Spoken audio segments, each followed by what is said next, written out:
Hello everybody and welcome back to Old School RuneScape from scratch. I know you act like you think I'm gonna know what episode it is, but anyways, we're gonna mix some potions here, mix these diddly doos over, and there's 93 herb lore.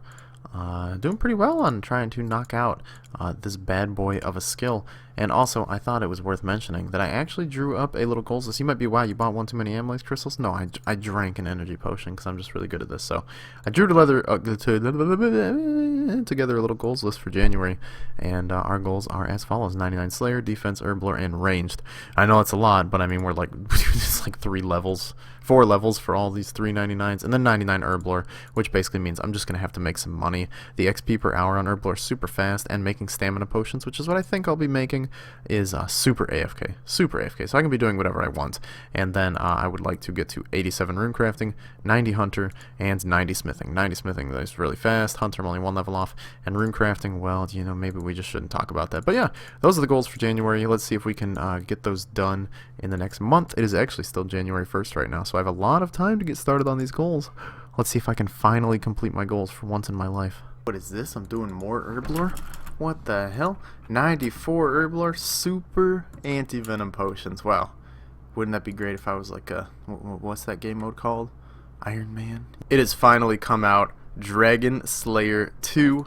I'm probably not going to be using a guide for this. I'm just going to jump straight into it. It's the day after it came out. I wasn't feeling good yesterday, so we have all the requirements, obviously, because we're a beast, and it's time to go to the Corsair Cove. I have no idea where that is. Let's go talk to Alec and start Dragon Slayer 2. There we go. We have done Dragon Slayer 2.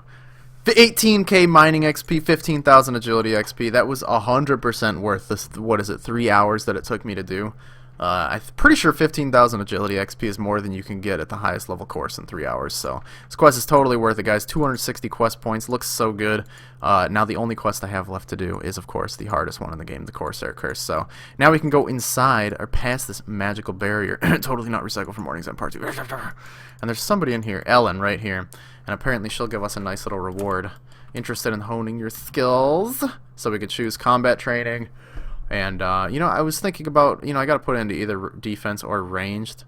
And I just got to be straight up. I'm going to put it all into ranged because I think that I'm not going to be getting 99 ranged from doing 99 Slayer. Just because, you know, when you do barraging tasks and stuff, you just get so much Slayer XP. So there we go. 100,000 ranged XP. Thanks, Ellen. Appreciate it, girl. Alright, I got to keep the music on because the music in this guild is so gorgeous. But here we go. This shop right here. Let's buy the mythical cape and check it out. Let me get somewhere where you can actually see it a little better. That thing looks pretty slick, actually, I won't lie.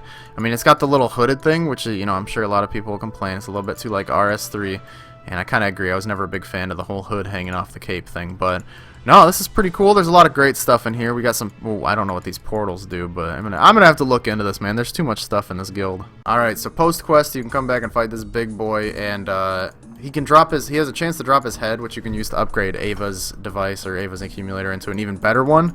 And I think at 50 kill count, he has a guaranteed drop of his head, so I think we're just gonna kill him a little bit, but maybe I'll enjoy this a ton and want to kill him 50 times.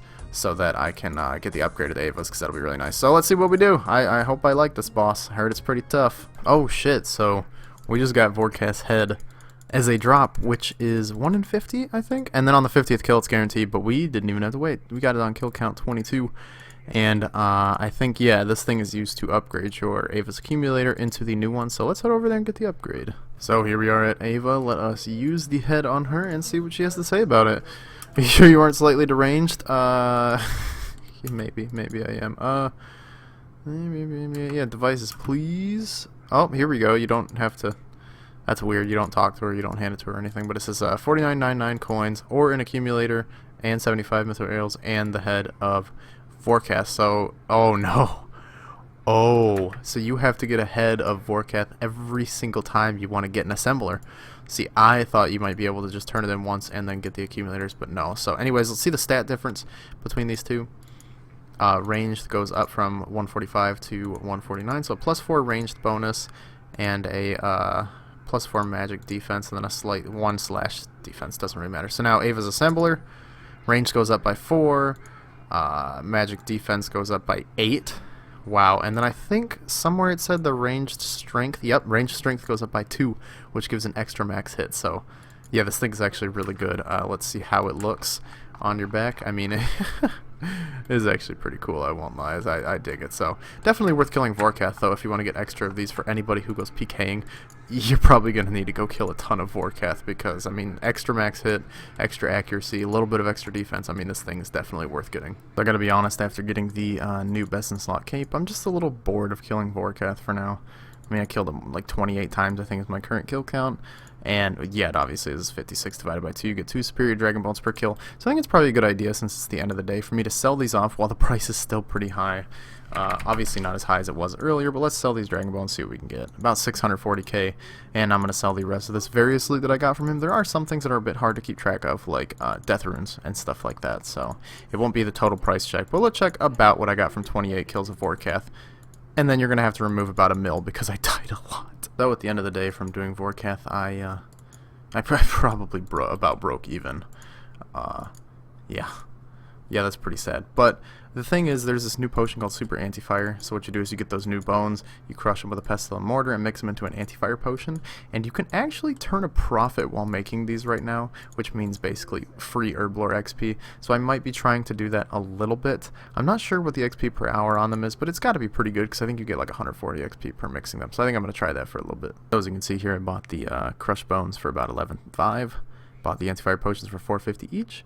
Turned a profit at about 500 gold per potion, and the XP per hour is probably somewhere around 200,000. So I think I might try this on a bigger scale, you know, assuming the prices stay consistent and I don't fuck myself over.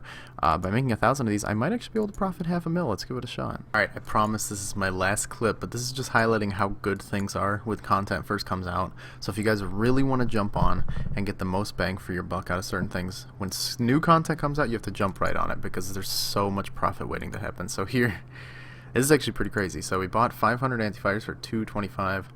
We bought 500 crushed dragon bones, blah blah blah. Basically, it was 6 mil to buy all the ingredients for this, and we sold this for over 6.3 mil.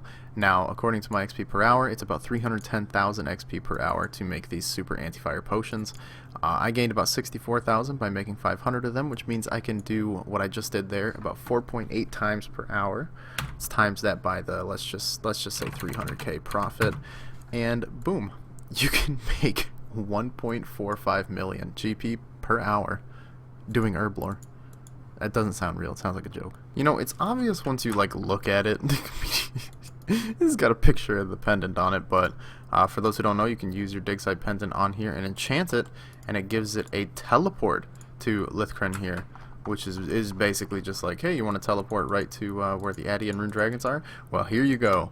And the reason I'm showing this is because I'm actually going to go kill some Addy and or Rune Dragons. I'm not sure which ones I'm going to be killing first, but yeah, I would like to kill them and see if I can get really lucky with one of the drops, or just see how they are to kill, and I will report back. No way! No way! I've been killing these things for like half an hour. We just got dragon limbs. Holy shit. We should probably get out of here and sell them as soon as we can. Oh! Are they really only 300k? That's a bit disappointing, but at the same time, it's so sick. Almost release day, and we got a unique drop. Let's just shoot him a good old examine and see if the... That is not 300k, guys. That is... that is a little bit more than 300k.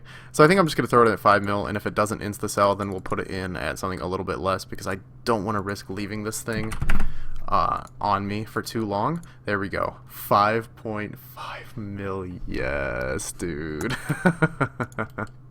This, you know what I was talking about earlier with the Herblore thing? Yeah, you have to jump on new content when it first comes out. Like, you have to. So here's what my setup is basically. Just fill my inventory with sharks all the way. 3 prayer pots, 1 anti-fire, one extended anti-fire, 1 super combat. Teleport there, you run in, you stab them with the Zambi Hasta, and oh my god. Dude, that feels amazing. We gotta keep killing these things. I'm just gonna stay up till like 5 in the morning killing these things. This is the best GP per hour in game. Okay, so I've now done Rune Dragons for just over an hour. I just checked my XP per hour calculations. So it's been just very slightly over an hour, and this is the loot that we gathered in that time. Obviously not including the dragon limbs, which I'm not going to include in the price check because that's just stupid luck. You're not going to get one of those every hour. So interestingly enough, only got wrath runes on my last trip. So let's just throw everything in the price check and see how much I made in an hour. About 1.5 mil in loot, which is really good actually. It's very good for how low effort these enemies are to kill. Now, a few things worth noting. I did bring 3 prayer potions every trip, which I used, and I did 4 trips. So let's just say I used 12 prayer pots. Every trip I probably used 17 sharks. So let's say 17 times 4, which is 68. 68 sharks, and I probably used 1 of each of these potions. So the supply cost for this hour is very low at just 150k. So I mean, it's safe to say that these things are probably a consistent 1 mil per hour at least. That is only, of course, if the price of the superior dragon bones hold up, and I don't think runite bars are going to go down. I think they might decrease a little bit, but once people start using them to craft more rune items and they start getting Alex, the price will maintain. So yeah, definitely a solid 1 mil per hour enemy to kill, and it's very AFK with the Zami has the Dragonfire shield. Just tanky gear, insulated boots, and you know, whatever else you want to equip. So yeah, I was very hesitant. I didn't think the rune dragons were going to be good at all, and they're amazing. I'm not going to try the Addy dragons because this is bullshit, but the rune dragons, oh, they're my new babes. So this is the following day, and I killed 91 more of these rune dragons, and here's the loot. 312k. It was 91, but we'll just pretend it was like 100. So the average loot per kill out of 100 of these would be 31k. Is that the proper math? Yeah, that's the proper math. So like 31k per kill. Not sure how many kills per hour you can get, but yeah, still pretty decent money. The only problem is a lot of the prices for items are going down. I don't know if it'll show in the history, but the dragon bolts unfinished are bad. Like, those things have dropped in price dramatically. Although, surprisingly enough, the superior dragon bones are maintaining their price. Actually, they've gone up a little bit since yesterday, so I actually expect the rune dragons to stay a pretty consistent moneymaker, contrary to what I said earlier. I think they're gonna be good for a while. Okay, what the fuck? Is this the new meta? Somebody gotta tell me, is this the new meta? Do you try it on the Cath fights? Is that the new meta? Nobody told me this is a new meta. This is like 10 mil Slayer XP per— oh, hey, how's it going, man? So I think I'm gonna end the video off here. We didn't make like crazy progress in really much this episode, but we did complete Dragon Slayer 2, which is super nice, and there's a lot of content unlocked with Dragon Slayer 2. I think at some point in the future I'm definitely gonna continue doing Cath. I'd love to get the pet. I'd love to get like the dragon bone necklace. I'm not gonna buy it now while it's super expensive, but I think there are some situations where it'd be really useful. I am curious what the payoff is by using it at things like Sukas and Cath fights, where you do use prayer potions while doing them while cannoning, so you would basically get all your prayer back, I assume, while wearing proselyte. But Amulet of Torture obviously gives huge accuracy bonuses, and gives a little bit of what is it, strength bonus? Yeah, so I mean, I don't know if it's really worth the trade-off. We'll have to see how the Dragon Bone necklace goes out in the future, but let me pull this up real quick. Here's our stats. Since the last part, we've played 36 hours, Jesus, and gained just over 3.65 million XP, which is like 100k XP per hour since I've done this episode, basically, which is pretty impressive considering that I was doing Dragon Slayer 2 and stuff. At least I'm impressed with myself, alright? That's decent progress. So in the next part, I think we're definitely going to knock out 99 Slayer. There's nothing else really in my way that I want to accomplish, and by knocking out 99 Slayer, we should get ranged and defense out of the way as well. So definitely looking forward to that. I'm going to jump on that grind as soon as possible, and I will see you guys in the next part. Thank you very much for watching. If you enjoyed, make sure to gently caress that like button down below and hit subscribe to see some more videos in the future, and I'll see you next time, where we probably won't max. Probably. Goodbye.